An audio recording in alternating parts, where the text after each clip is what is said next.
Ahojte! V tomto videu predstavím hlavný koncept internetovej aplikácie Classwise, aby ste sa v nej vedeli rýchlejšie pohybovať a používať jej hlavné funkcie. Po zriadení účtu a prihlásení do aplikácie uvidíte túto hlavnú obrazovku. Pozrime sa najprv na hlavné prvky používateľského rozhrania. Vľavo vidíte hlavné menu. Keď prejdete na ikony menu, uvidíte skratky k hlavným častiam systému Classwise. Knižnica so sprístupnenými projektmi hodín, moje zdroje so všetkými vašimi projektmi, časť žiaci, v ktorej môžete spravovať svojich žiakov a sledovať ich výsledky, nastavenia vášho účtu.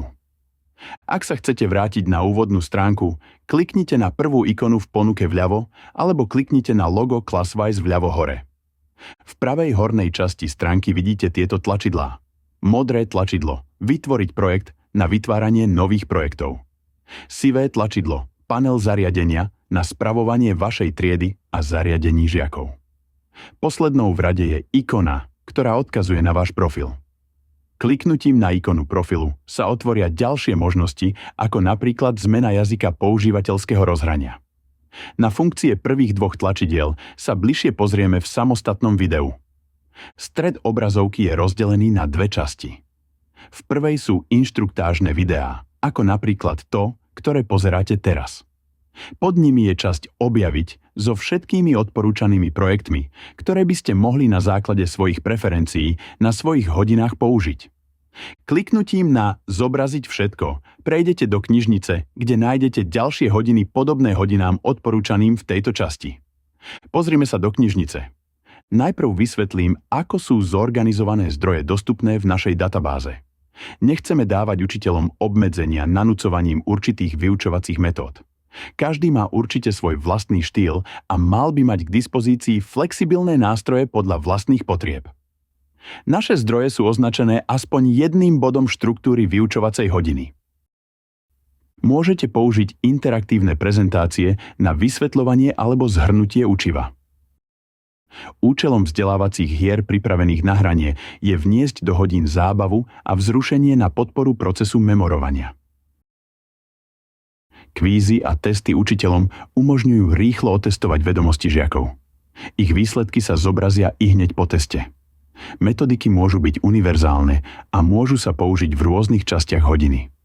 Jeden projekt môže zahŕňať jednoduchú prezentáciu, hru na podporu zapamätania si nového učiva alebo testové otázky na zopakovanie a overenie, koľko si žiaci z danej látky zapamätali. Dlaždice v knižnici boli navrhnuté tak, aby bolo hneď vidieť, či daný projekt zodpovedá tomu, čo hľadáte. Na ľavej strane sa uvádza predmet a trieda, na ktorú sa projekt vzťahuje. Dolu sa uvádzajú 4 ikony pre časti hodiny, ktoré sú vizuálnym zobrazením jednotlivých častí. Na spodnej bielej lište sa zobrazí daná veková skupina v príslušnom vzdelávacom systéme. Nad dlaždicami s obsahom je vyhľadávacia lišta a filtre. Štandardne môžete filtrovať zdroje podľa predmetov a častí hodiny.